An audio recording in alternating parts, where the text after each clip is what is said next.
Hi, welcome to How to Draw Simple. Today we're going to learn how to draw a pirate's cutlass. Let's start off by drawing a big curve that goes up and to the right. Then, draw a smaller line from there that goes up and to the right.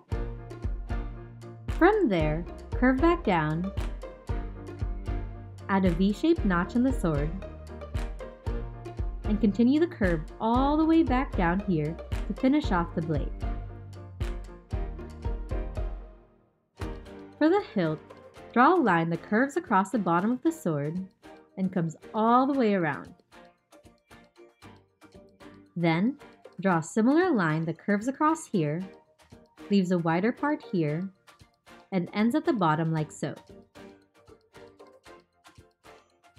And add a rounded nub at the top to connect the two lines. This wider part in front is called the guard, and it's there to protect the pirate's hand. Behind the guard, draw two parallel lines for the handle. And finish off the cutlass with a bigger rounded nub at the bottom for the pommel.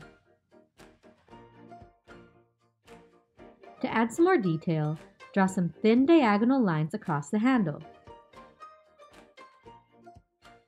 and a thin line that curves all the way up the blade.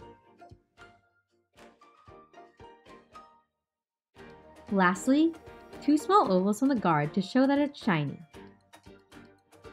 And now you've got a pirate's cutlass.